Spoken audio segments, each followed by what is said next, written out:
bienvenue sur Agile World en bon français. Agile World, le podcast en fait que Sabrina, Bruce et Carl Smith ont créé il y a un bon moment maintenant, dans le but d'inspirer le monde autour de tout ce qui est lié de près ou de loin à l'agilité.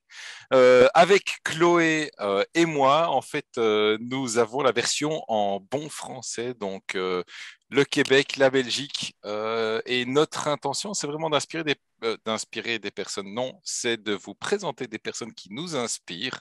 Si après ça peut vous inspirer encore mieux. Et donc voilà, et je vais maintenant passer la main à Chloé. Je prends la main. Je vous présente, vous les connaissez peut-être si vous nous suivez depuis nos débuts. Ils nous reviennent, Patrick Séné et Céline Raguette de Transparence. Yay! On avait envie d'une deuxième session, d'un round two, comme on dit en bon français. On avait envie de les entendre, de continuer ce fil rouge, le fil rouge de leur histoire.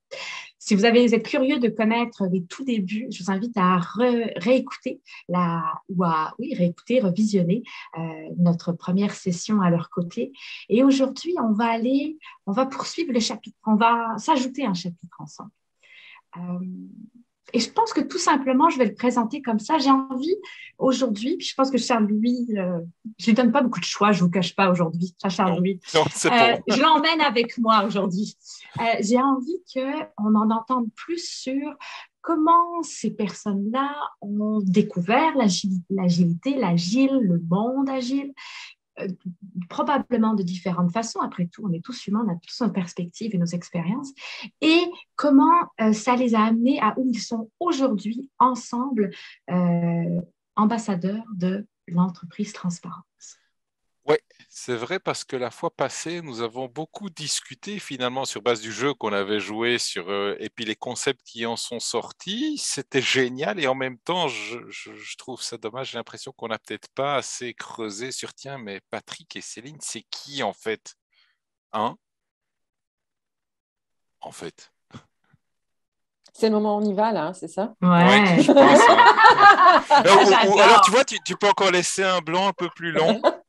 Hein? Et puis, Céline et Patrick, c'est qui, Patrick? C'est un gars et une fille. On commence par là. C'est bon. En France, il y avait une série qui s'appelait Chouchou et Loulou. Un gars et une fille. Ouais, Il y avait ici la aussi. même au Québec. Ouais, Ouais, c'est ça, il y avait la même c'est au bien Québec. d'ici, je pense. Sauf qu'à la différence près qu'on n'est pas un vrai couple dans la vie, là. Heureusement pour nous, je crois. Ok, non, ça c'est enregistré, j'arrête ça là. On commence pas de podcast avec ça. Ok, c'est qui on est, nous? Puis il y a plein de questions dans votre question. On a un gars et une fille franco-canadien. Patrick est canadien, québécois. Québécois, pur oui. Avec des parcours, somme toute, assez variés. J'ai mis du temps, moi, à accepter l'idée que, personnellement, j'étais pas une seule chose ou une seule personne ou un seul type de professionnel, mais maintenant, je le revendique. Donc, j'aurais du mal j'aurais du mal à résumer ma vie en quelques mots. Mais par contre, pour ta question, Chloé, sur qu'est-ce qu'on fait là, aujourd'hui, dans un podcast qui parle d'agilité, là, il y a une raison assez facile à expliquer pour moi, en tout cas dans mon parcours de vie. C'est que je suis formée en RH, mais je suis formée en gestion d'entreprise, puis je suis partie en ressources humaines parce que il me semblait que c'était là où je pouvais contribuer plus. Puis les 5-6 premières années de ma vie professionnelle, j'ai été en toute franchise de déception en déception, puis d'échec professionnel assez cuisant en échec professionnel assez cuisant, dans le sens que je ne m'épanouissais pas dans mes postes et puis me le rendais bien parce que, tu sais, quand on n'est pas bien dans un endroit, en général, ça va dans les deux sens, puis ça se voit dans les deux sens. Donc, je ne restais pas à mes postes, puis je n'aimais pas ça. Et j'arrivais N'empêche, pas... enfin, avant que tu ailles plus loin, moi, je trouve ça quand même vachement inspirant de voir quelque part. Allez, tu dis que c'était compliqué, que tu allais d'échec en échec, mais quelle euh, persévérance à vouloir d'amener des belles choses malgré ou au-delà en fait des complications, quoi. Enfin, je veux dire, moi, je trouve ça c'est quand même inspirant. C'est drôle que tu l'amènes comme ça. Ben, merci, puisque je ne le voyais pas comme ça. À ce moment-là, moi, je ne me posais pas la question de je continue malgré tout. Je continue malgré tout parce qu'à un moment donné, en tant qu'humain, on a besoin de s'épanouir. On a besoin de nourrir nos besoins d'accomplissement, de contribution, de reconnaissance, etc. Et quand on ne se sent pas bien dans un poste, ces besoins-là, ils ne sont pas nourris. Donc, alors, je n'avais pas ce vocabulaire-là à l'époque, mais c'était ça que je faisais. Donc, je n'étais pas en train de me dire que je continuais malgré tout. J'avançais pour trouver, au fond, qu'est-ce qui me correspondait le plus. Je pense que c'était plutôt ça qui était présent à ce moment-là. Et je n'arrivais pas à mettre le mot dessus. Et c'est mon chum qui est arrivé, lui, là où il était, mon chum, mon conjoint, là où il était dans sa compagnie, parce qu'ils implantaient l'agilité. Puis il a commencé à m'en parler un petit peu, puis de fil en aiguille, j'ai mis le doigt dedans, j'ai mis la main dans l'engrenage, comme on dit. Puis le doigt est devenu la main est devenu le bras est devenu... voilà. Qu'est-ce qui t'a attiré la première fois sur c'est ça dont il parlait? Et ça, c'est facile. Enfin, c'est facile. Je le résumerai de façon simple. Il y a quelque chose qui me frappait dans ce que je faisais en ressources humaines, mais qui est apparu gros le jour où j'ai lu le Manifeste Agile, c'est comment je peux faire un métier qui s'appelle ressources humaines et gestion des ressources humaines quand, en fait, fondamentalement, on considère les gens comme un mal nécessaire et non pas comme une composante essentielle. Et dans le terme aussi, hein? Oui, c'est ça. Ouais, mais le vocabulaire, le vocabulaire, oui, on pourrait l'avoir, cette conversation-là, mais ça reste du vocabulaire, c'est un langage de compréhension. Mais c'était vraiment plus dans la façon dont l'approche, c'est comment je peux travailler. J'ai choisi le métier des ressources humaines pour soutenir les gens et pensant que j'allais les aider à comme moi, employé aussi, m'aider moi aussi d'une certaine façon à vivre dans mon emploi. Et pour finalement me rendre compte que les gens sont vraiment étaient dans les boîtes où j'étais, considérés comme un mal nécessaire et pas comme une condition essentielle. Et le jour où j'ai compris ça, là, j'ai fait OK, là, je pense que j'ai mis le doigt sur le bobo. Et ça, l'agilité le répond. Parce que dans les principes fondamentaux, c'est revenir aux fondamentaux. Et les fondamentaux, c'est qu'une organisation, c'est une machine sociale. On ne peut pas produire aucun bien ni aucun service si on n'a pas des personnes à l'intérieur pour les produire. Et donc, ça veut dire que les gens ne sont pas un mal nécessaire, mais bien une condition essentielle. Et si on a compris ça, on n'a pas le choix que de leur rendre la place qu'ils ont dans l'organisation. Et donc, là, on comprend mieux. Moi, en tout cas, ça m'a permis de mettre en perspective le besoin de politique et de processus versus le besoin d'interaction, de connexion et de réalisation des personnes. Et tranquillement, pas vite, ça s'est installé. Réponse longue pour dire qu'aujourd'hui, transparence existe pour ça. Pour moi, c'est le chemin de comment on concilie, oui, du savoir-faire, mais aussi et beaucoup du savoir-être, parce que des personnes, c'est aussi du savoir-être. Et on en a besoin.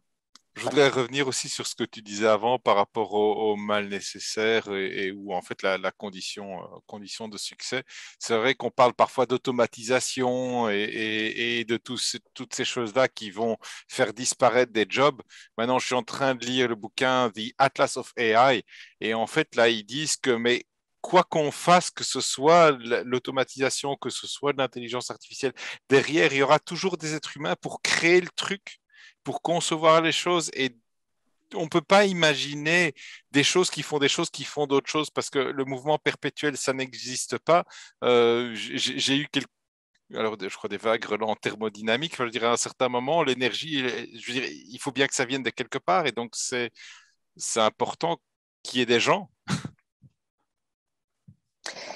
Puis je vais laisser la parole à Patrick, mais je pense que c'était en 2017 ou 2018, je donnais un atelier dans un événement qui était une anti-conférence justement sur l'avenir au travail. Et les chiffres ont peut-être changé depuis, donc je ne voudrais pas rester attachée au pourcentage, mais tout l'atelier était basé sur à quoi ça va ressembler l'avenir du travail et surtout quand on parle justement de développement des compétences en entreprise. Et il y a cette espèce de croyance qui est très forte que effectivement l'automatisation et la technologie va faire disparaître un certain nombre de postes.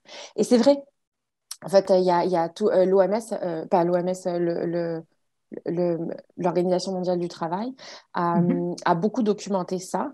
Et oui, a priori, on parle d'ici les 50 ou 60 prochaines années de la disparition de 70% des postes tels qu'on les connaît aujourd'hui. Mais tels qu'on les connaît aujourd'hui. C'est pas 70% à l'époque. OK, je me suis perdue dans les chiffres. C'était pas tant que ça. Je pense que la proportion, c'était 20% des postes qui vont disparaître. C'est à peu près 10% des postes qui vont rester en l'état.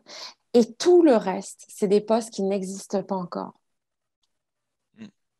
Et donc, oui, et les postes qui existent encore vont profondément se transformer à cause de l'automatisation, évidemment.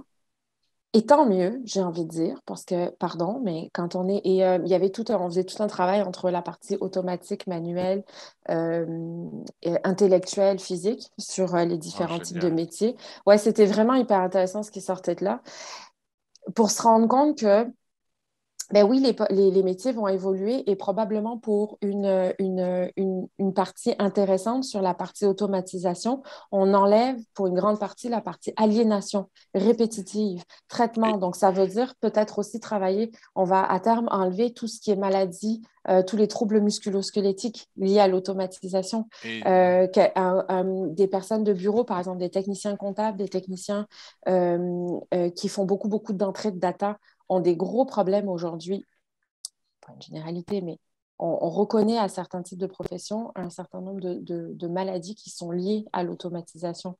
Donc, avec à la répétition des tâches, donc si on arrive à automatiser ça, on enlève ça. On leur enlève ce Mhm. trouble-là. Par contre, ça veut dire les aider à aller ailleurs dans comment on développe top type de compétences. Et du coup, ce qui sortait de là, c'était qu'en fait, de plus en plus, le besoin était d'aller dans le développement des compétences et surtout apprendre à apprendre.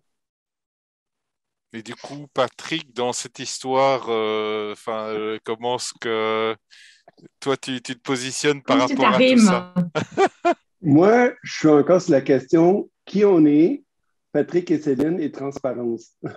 OK. Et c'est tout ce que Céline a partagé, c'est des choses qui nous tiennent à cœur. Et moi, j'avais le goût de revenir à la source, euh, parce qu'à la fin, qui on est, les humains, on est des coachs professionnels. Peut-être on l'a déjà dit dans l'autre podcast. Ça, c'est fondamental dans qui on est, puis dans l'approche qu'on a avec nos clients, notre clientèle, des gens qu'on rencontre. Donc, il y a ça. Euh, nos leviers, c'est la formation et c'est ça, le coaching, la facilitation. Et notre but, là, notre vrai but à la fin, c'est, je reviens toujours à un terme que j'ai pris dans le passé, c'est on veut humaniser les espaces de travail, mais de plus en plus, c'est ça, on veut aider à ce que ça aille mieux. On veut aider à enrayer ou réduire les problèmes de santé mentale, tout ce qui est anxiété, burn-out. Puis, on ne va pas régler ça. Le levier, ce n'est pas vraiment de l'éliminer, c'est d'aller à la source et de réduire les chances que ça arrive. Donc, ça, c'est un des aspects qu'on a dans notre approche et c'est pour ça on a peut-être parlé à l'autre podcast, un des leviers, c'est d'amener, oui, les concepts d'agilité, mais on est beaucoup dans le être agile, dans le manifeste de base, collaboration, interaction entre des individus, entre des humains. Et on veut aussi travailler sur des notions d'espace sécuritaire. Ça, c'est au cœur de ce qu'on apporte, Céline et moi, avec transparence. Donc, et c'est là, on est loin de tout ce qui est intelligence artificielle ou tout ce qu'on vient de nommer. Là. C'est vrai. Je veux juste dire qu'on n'est pas. Ben, à la fin, parce que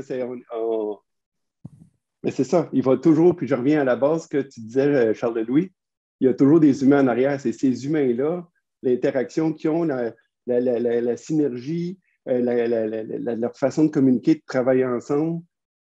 C'est ça on veut inspirer, on veut amener, puis là, apprendre à apprendre. Céline t'a dit ça à la fin, puis oui, on est dans un monde, un marché du savoir, mais aussi du être. Le nombre de fois qu'on voit dans les articles les plus populaires, peut-être sur LinkedIn, l'empathie et la compétence du futur et pour les leaders et tout.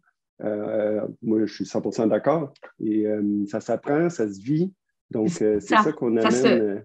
Oui, Ça se sème pas juste comme ça. non, L'empathie, Non, il faut avoir ça. OK, super. Maintenant, ça, on fait c'est ça pas en lisant comment? un article, c'est pas.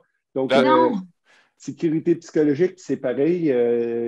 Ces notions-là, c'est C'est pour ça que dans l'offre de transparence, on amène des notions de c'est quoi la sécurité psychologique, qu'est-ce que ce n'est pas. Parce que des fois, tu sais, on se facile de mettre l'étiquette, mais quand tu y goûtes, c'est ça qu'on amène dans nos ateliers, quand tu y goûtes, c'est comme les gens, ils sortent de là, c'est comme oh, je n'avais pas compris que c'était vraiment ça. Puis quand ils se questionnent un peu plus, ils se rendent compte que, bon, c'est pas généralisé, mais il n'y en a pas toujours assez dans leurs environnements de travail. C'est là qu'on peut intervenir pour, tu sais, encore apprentissage, expérimenter, puis voir c'est quoi les pistes pour mettre en place cette sécurité-là dans les environnements. Là où vous allez, c'est que moi, ce que j'ai senti de votre discours aussi, c'est que vous essayez d'arriver le plus tôt possible. C'est que vous aimeriez, j'imagine qu'un souhait caché, c'est d'éviter d'arriver quand il est trop tard. Et que là, il faut vraiment dénouer encore plus gros, mais c'est surtout d'essayer d'arriver le plus tôt possible pour que ce que vous partagez, chacun puisse faire son propre apprentissage et contribuer à la création de cet espace. En fait, oui. Je peux y aller? C'est correct? Oui, vas-y, Céline. Oui, c'est un très bon point. Apprendre à travailler ensemble, ça ne s'improvise pas. C'est ça le postulat de départ. C'est apprendre à travailler ensemble, ça ne s'improvise pas. On ne choisit pas sa famille, avec toutes les difficultés que ça roule. C'est un adage bien connu. On choisit ses amis, on choisit son conjoint, son partenaire de vie éventuellement, ou pas d'ailleurs. Mais on ne choisit pas toujours nos collègues de travail. Toutes les entreprises n'ont pas des processus d'embauche qui permettent à tous les collaborateurs de choisir leur autre collaborateur. Donc là, un jour, il y a quelqu'un qui débarque dans une équipe, on le connaît de nulle part, on ne sait pas qui il est, on ne sait pas qu'est-ce qu'il fait, il ou elle d'ailleurs, ou elle. Cette personne-là, on ne sait pas. Par contre, ce qu'on sait, c'est qu'on a 3 mois pour devenir l'équipe la plus efficace de la Terre et livrer un truc top, super, parce que notre employeur nous a embauchés parce qu'on était le meilleur. Sarcasme, hein? Ça m'est arrivé. Ben oui, moi aussi. non, mais ça arrive à tout le monde. Parce que c'est ça pour ça qu'on embauche les gens, puis c'est correct. On embauche les gens sur des projets, on embauche les personnes sur des compétences et des capacités à livrer des projets qui sont hyper motivants. Puis je vous ai parlé tout à l'heure des besoins individuels qu'on a, nous, comme êtres humains, de contribution, de reconnaissance, d'épanouissement. Donc, c'est normal qu'on soit attiré par ça. On arrive dans des entreprises pour les projets, souvent, de plus en plus pour les humains, mais d'abord pour les projets.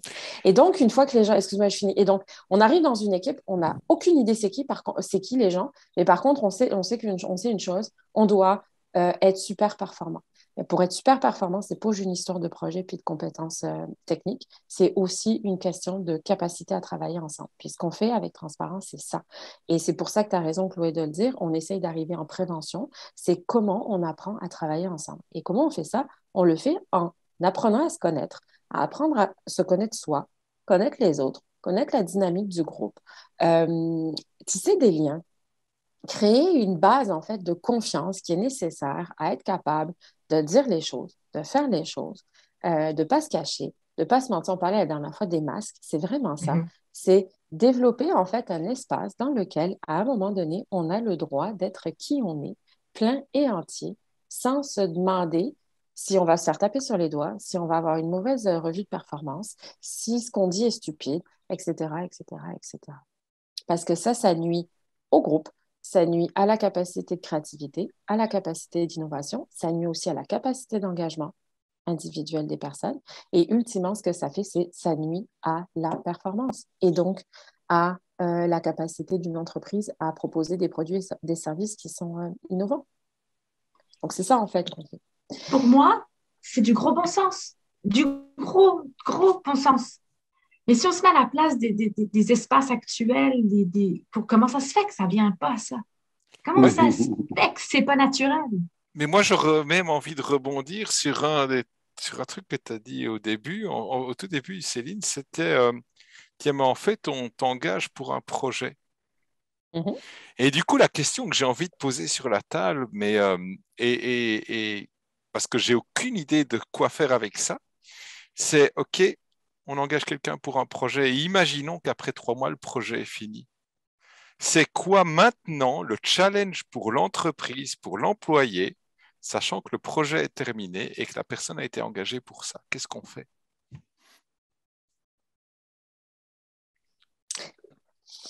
J'imagine qu'il y a une vision dans cette organisation-là. C'est une vision à long terme, à moyen terme. C'est ce qui me vient avec cette question-là. Mais c'est sûr que... Pardon? Et tu challengerais, tu t'aimerais questionner la vision pour savoir comment je ne sais pas à quelle garder fréquence cette ça arrive, ce scénario-là. Je ne sais pas. C'est une bonne question, Charles-Louis. La réponse, il y a plusieurs niveaux de réponse en fait dans ta question, Charles. Elle est complexe, fait qu'on ne réglera pas Oui. tout maintenant, mais Question piège. tu mets le doigt sur, je ne sais pas si vous expérimentez ça en Europe, mais ici au Québec, on en entend beaucoup parler, le clash de valeurs avec les nouvelles générations, génération Z, les milléniaux, etc. Cette génération de jeunes travailleurs qui arrivent et qui disent, ben, si tu m'as embauché parce que je sais faire cette job-là, j'ai pas envie de faire mes preuves pendant 3 mois. Fait que paye-moi pour ce que tu m'as embauché pour faire. Je vais pas attendre 3 mois d'avoir fait mes preuves pour que tu me donnes mon 5 000 de plus par année. Et c'est la même chose pour la question de la reconnaissance, la question pour le titre, etc. Donc, ça fait que ces gens-là sont loyaux, mais si la réciprocité est là, c'est-à-dire qu'un employeur, ça reste une relation consentie entre deux personnes, enfin entre une personne et une organisation, mais où la réciprocité est importante. Donc, c'est pas juste moi, travailleur, qui me met à disposition de mon entreprise. J'ai aussi besoin que mon entreprise se mette à ma disposition. Ce que ça fait, c'est dans le contexte de ce que tu dis, c'est si au bout de 3 mois, le projet prend le bord, ben, il y a de fortes chances que soit l'entreprise a une proposition intéressante à faire à cette personne-là, soit la personne va s'en aller. Et souvent, ce qu'on entend, c'est ah ben là, ben, au bout de 3 mois, la personne s'en va, etc. On en entend beaucoup parler en plus avec la pandémie, ça arrive beaucoup aux États-Unis, la notion de grande démission, les gens qui s'en vont, qui n'ont pas forcément de job d'ailleurs après, mais qui s'en vont parce qu'ils sont juste écœurés. Et les entreprises ne comprennent pas. Elles disent, mais voyons, on les paye, on leur trouve du travail, et machin. Là, là. Et oui, mais non, parce qu'il manque un élément essentiel là-dedans, il manque le sens. Et Et c'est Patrick, aussi...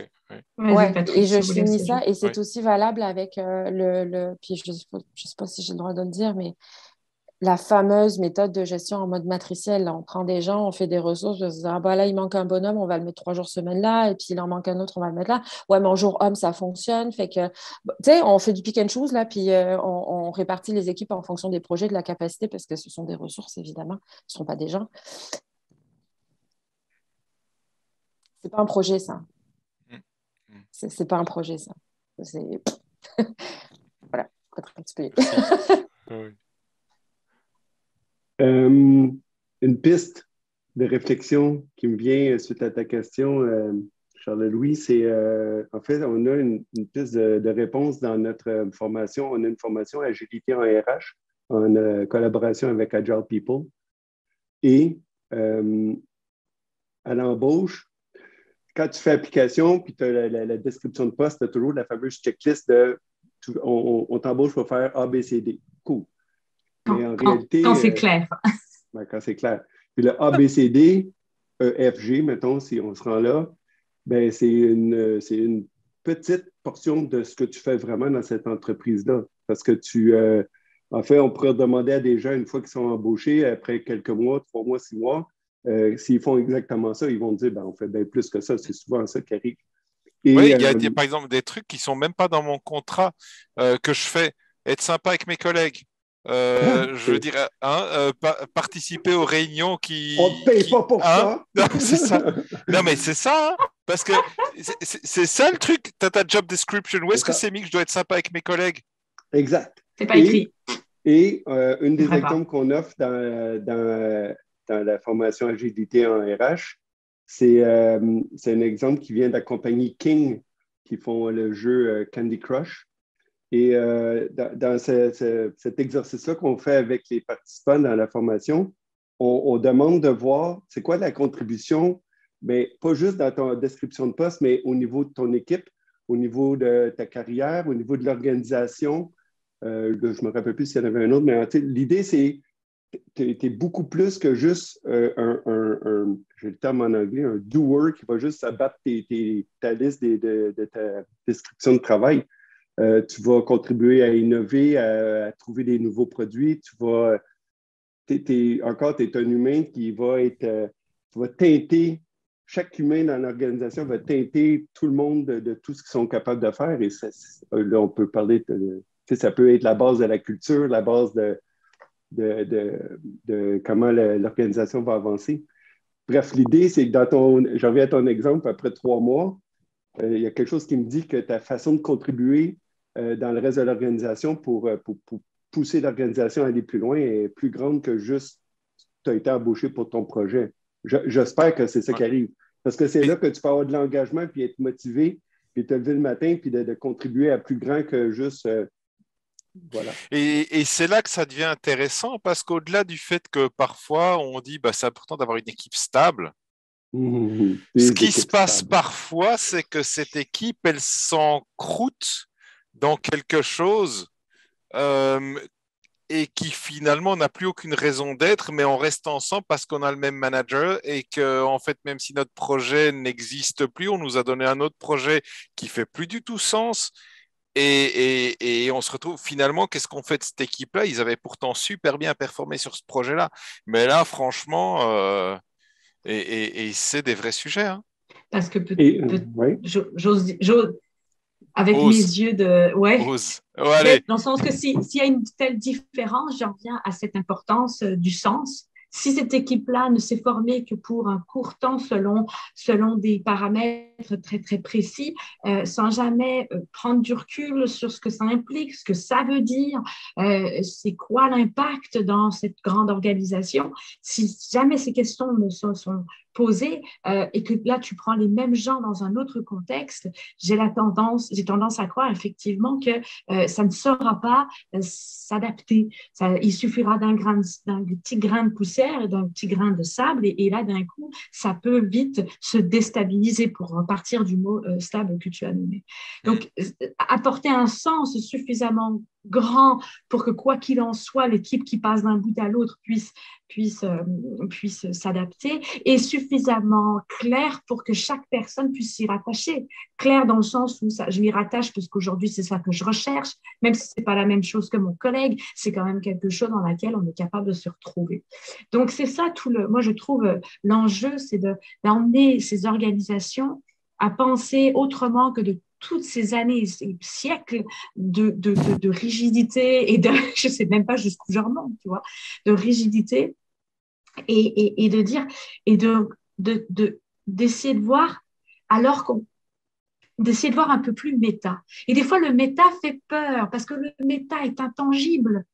Le méta, ce n'est pas du processus, ce n'est pas des outils, mais c'est tout aussi essentiel que de pour faire fonctionner cette machine sociale. Et surtout, c'est pas mis dans la fameuse job description dont on parlait. Qu'est-ce qu'on met là-dedans? Et en même temps, je ne suis pas sûre que ça parle à tout le monde. Donc, il faut trouver une façon d'exprimer ça d'une sorte que... Parce que dans une équipe, il y aura des gens, ils vont être stimulés par le sens, par l'envie de s'attacher à quelque chose, à une cause, à se mobiliser pour quelque chose. Il y en aura. Il y aura aussi quelqu'un qui sera mobilisé parce que tous les jours, il y a une paye qui rentre. Puis, comment on peut faire fonctionner? Parce que le monde, c'est ça aujourd'hui, c'est de faire fonctionner ces deux-là. Et quel est l'intangible qui va les faire fonctionner ensemble? Tu vois, oui, je comprends ce que tu veux dire dans l'intangible, mais et en même temps, tu sais, ton exemple de, oui, il y a des gens il y a des personnes qui peuvent être peut-être exclusivement motivées par la question de l'argent. Il y a des gens qui peut-être sont motivés exclusivement par la question de la communauté. Il y en a qui sont, peu importe. Et puis, il n'y a pas de bonne ou de mauvaise raison. Pour moi, la clé réside dans le fait de le dire et que l'équipe le sache. Et que le groupe le sache. J'aime. Si la personne, par exemple, qui n'est motivée que par le salaire, parce qu'au moment de sa vie, peut-être que c'est ça qui est présent dans sa vie. Et elle sort d'argent, elle a de la famille qui vit, je sais pas. Peu importe la raison, il y a peut-être une très bonne raison pour laquelle qui fait qu'à ce moment-là de sa vie, cette personne-là, elle s'en fout du reste, c'est l'argent qui compte. Ça ne fait pas d'elle une mauvaise personne, ça fait d'elle une personne qui a un besoin lambda. Si elle est capable de l'amener dans son équipe, ce que ça va avoir comme implication. Si elle est capable de l'amener dans son équipe en toute sécurité et qu'elle est capable de le dire et que son équipe est capable de le recevoir, à défaut de le comprendre, mais au moins le recevoir, ce que ça veut dire, c'est que s'il y a 10 heures de meeting de planification dans la semaine, puis que cette personne-là, ça la fait bip au bout, et que du coup, elle arrive toujours très désagréable, toujours très négative et toujours pas conciliante, et jamais, peut-être que ensemble, ils vont décider que peut-être que les 10 heures de planification, pour lui, c'est trop, puis que ça sera correct s'il n'est pas là à ces 10 heures de planification-là, parce que et sa responsabilité à lui, ça va devenir de, ben, si vous me libérez du temps parce que vraiment pour moi c'est difficile, ben moi je m'engage avant à préparer, à vous donner mes cues pour cette rencontre-là parce que c'est de la réciprocité. C'est ça qu'on parle quand on dit apprendre à travailler ensemble. C'est l'intangile dont je parlais. Et le temps qui est à dédier à ça est vraiment très important. Souvent, je dis un exemple de la vie quotidienne quand on a un partenaire de vie. Je ne sais pas si vous l'avez entendu, mais le nombre de fois où j'ai entendu ça, moi, autour de moi, des gens qui ont fini par se séparer, pas parce que l'autre était odieux ou méchant ou whatever, la réponse, c'était ça. Ce qui venait tout le temps, c'était on s'est perdu de vue. La routine a embarqué, on ne s'est pas posé de questions, puis on faisait les choses, puis on a arrêté de se parler, puis finalement, à un moment donné, on s'est perdu. On est exactement à la même place. C'est s'il n'y a pas d'espace dans le couple, dans la vie, pour avoir des moments de synchronisation et de comment on fonctionne ensemble pour que ça fasse du sens pour les deux, et à 3, 4 en fonction de la famille élargie, à un moment donné, les voies prennent des chemins différents. En organisation, c'est pareil. Une équipe qui ne se parle pas, les membres d'une équipe qui ne se parlent pas, qui ne prennent pas le temps de s'entendre sur comment ils veulent fonctionner, à un moment donné, ils se perdent. Parce qu'individuellement, parce que je suis avec ça, c'est parce que tu l'as nommé, c'est une question d'équilibre entre besoin individuel, besoin d'équipe, puis besoin organisationnel. Et si ces trois-là ne sont pas adressés en même temps et régulièrement réalimentés, il y a un déséquilibre qui se fait. Et si c'est l'engagement personnel qui prend le bord, ben, ça fait des gens qui s'en vont, tout simplement. Et c'est là que c'est intéressant parce que du coup, souvent, la réponse quand on amène ce genre de discussion, c'est mais enfin, ce qu'on demande aux gens, c'est de rester professionnel, rester sérieux. On est quand même pas une crèche pour adultes. Enfin, je veux dire, il y a le boulot, quoi. Hein, c'est pas efficace de ces trucs fluffy. On va pas faire un feu et faire cuire des marshmallows dessus, quoi. Enfin, hein, c'est souvent ce qu'on entend. Hein. Et quand on a envie de s'en plaindre, on va dire j'ai l'impression de gérer une garderie. Ouais. Donc on dit bien quand ça nous arrange. Et ce qui est génial, c'est d'observer. Alors, on revient à des livres qui sont connus, mais ils ne sont pas connus pour rien. Des Laloux de ce monde, dans son Reinventing Organization, le décrit très, très bien. Il y a des organisations qui vont très bien. Et une des raisons pour lesquelles elles vont très bien aujourd'hui, c'est que, alors bien sûr, il y a toute la pensée en arrière, mais d'un point de vue très concret, ont un nombre de processus très, très, très élevé, parce que contrairement en plus à la vieille croyance qui dit que l'agile, c'est du free for all, puis chacun fait ce qu'il veut. Non, au contraire, c'est tout l'inverse. C'est juste que ce n'est pas les mêmes, les processus. Et il y a une part beaucoup plus importante des processus qui sont dédiés à comment on travaille ensemble. Et donc, il y a beaucoup d'entreprises qui sont documentées où la façon dont on parle aux gens est documentée, la façon dont on gère les conflits est documentée. Juste les conflits, est-ce que vous avez déjà travaillé dans une organisation ou dans une équipe de travail où ouvertement vous aviez discuté de comment vous alliez faire en cas de conflit? Si vous avez un différend avec votre collègue, est-ce que vous avez déjà discuté en équipe de comment vous alliez adresser votre différend avec votre collègue? Moi, personnellement, jamais. La seule chose que j'ai vue, c'est on a un problème, on va voir les collègues, on n'en parle pas à la personne à qui on a un problème, on va en parler aux collègues, on monte la mayonnaise. Une fois que la mayonnaise est assez montée, on n'est plus capable de revenir à l'autre. Du coup, on va voir son boss et on dit « Hey, boss, veux-tu bien régler le problème? Parce que c'est toi le boss. » Une personne qui n'a pas été dans le conflit, d'ailleurs. Et puis le boss, lui, il va voir sa RH et il dit « Bon, bah là, la marre des poignets, puis il fait quelque chose. » J'ai envie de faire le lien par rapport à ce que tu dis là, ces problèmes qui sont envoyés au management en se disant ceux qui vont les gérer. Rien qu'aujourd'hui, une personne qu'on a aussi interviewée, Vola, je ne sais pas si vous avez vu la vidéo avec Vola de Haute-Savoie Habitat, ben, elle a écrit aujourd'hui sur LinkedIn un billet qui parlait du fait que ça fait, alors je ne sais plus exactement combien de temps, je n'ai pas relu pour vérifier, mais ça fait un certain temps que chez Haute-Savoie Habitat, ils n'ont plus de feuille de temps. Ils ne font plus gérer, contresigner par les managers, manager plus 1, plus 2, plus 23, les droits de congé, les heures supplémentaires et les trucs comme ça. Tout ça se fait sur base de confiance. Et c'est documenté. C'est voilà, nous, chez nous, on a décidé de finir avec ça. Et ça fait du temps libéré. Et oui, j'aime bien, Patrick, que tu applaudis en coulisses. Je tiens à le préciser pour ceux qui nous écoutent sur Spotify. Mais... Imagine combien ça coûte, toutes les vérifications, les niaisages, les questions, le temps passé à remplir une feuille de temps. Oui, c'est très anxiogène aussi. Exactement. Oui. Moi, ce que j'aime, c'est que vous redonnez la capacité à l'équipe de s'offrir des temps d'observation. En plus que dans ces temps d'observation, ils développent des façons de recommuniquer ensemble, retravailler ensemble, ou aller un peu plus loin c'est ça que j'appelle l'intangible, en fait. Puis, j'ai toujours été fascinée en vous écoutant tous les deux que vous avez à cœur de mettre la lumière sur cette connexion entre les gens. Mais vraiment, littéralement, la connexion... d'abord intangible, puis après, elle me devient beaucoup plus tangible. Mais c'est ça la difficulté, c'est de faire ressortir cet intangible entre les gens. Et que vous parliez, je repense, et vous ne serez pas surpris, d'une conversation qu'on a eue en coulisses tous les deux, il n'y a pas si longtemps, où c'était important pour vous de questionner où est l'équipe, où est le gestionnaire, comment ça se passe, est-ce que les gens voient la chose de la même façon, et vous scrutez ça comme un chirurgien pour être sûr qu'on va au bon... Non, mais c'est vrai. Oui. On va au fond, au vrai point important à régler. Et donc, en fait, en plus, non seulement vous ne restez pas en surface, mais là, vous allez vraiment décortiquer la situation. Et moi, ça m'a autant troublé que ça m'a sécurisé, que ça m'a fait... Ah ouais, c'est quand même ça l'univers de la sécurité psychologique. C'est bien, t'écoutant, Chloé, merci. C'est que tout ça, ça ne se force pas, ça ne s'impose pas, ça ne s'inflige pas. Le nombre de fois qu'on a pris l'exemple du jardinier, on ne peut pas tirer sur les carottes pour qu'ils poussent plus vite. Ça revient à l'environnement. Ça revient... C'est là qu'il faut avoir l'environnement qui est propice à ce que toutes ces connexions-là humaines arrivent.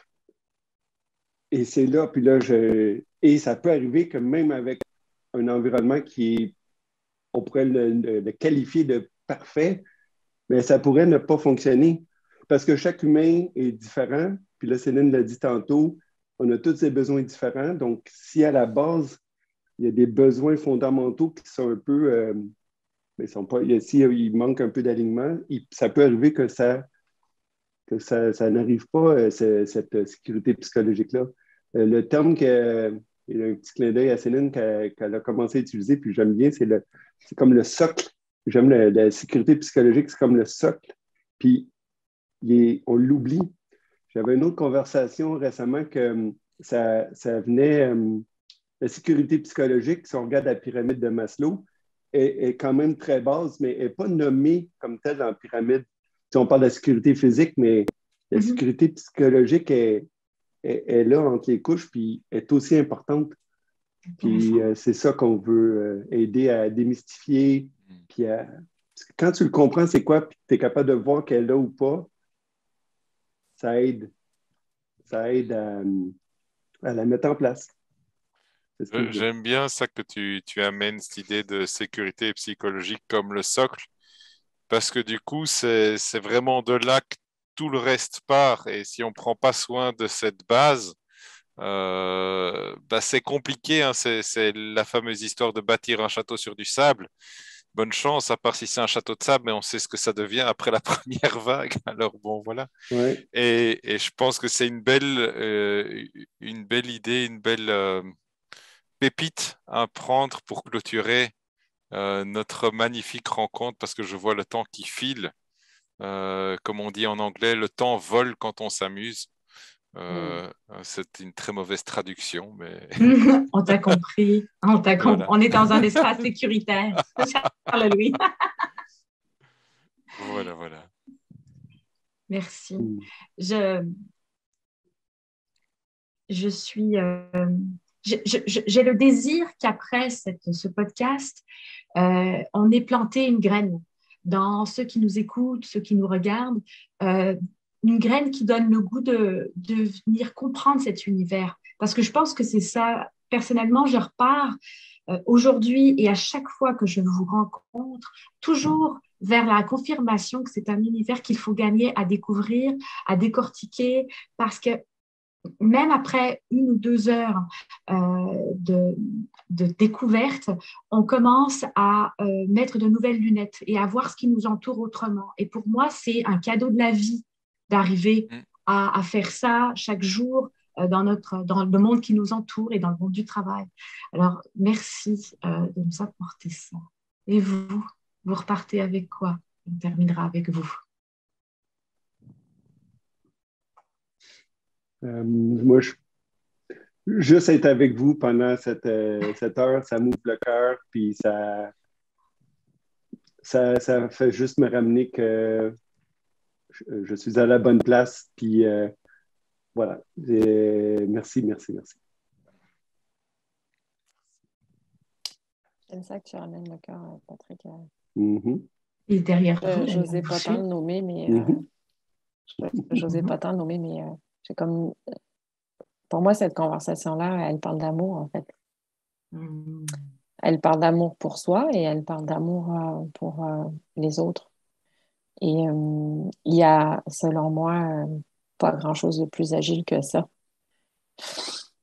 Dans le sens que, même si c'est pas nommé, il y a pas grand-chose de plus agile que ça. Être capable de naviguer en eau trouble dans les contextes de vie dans lesquels on est, à la fois dans nos vies personnelles et à nos vies professionnelles. Et les 2 dernières années, je pense, ont quand même pas mal cristallisé ça.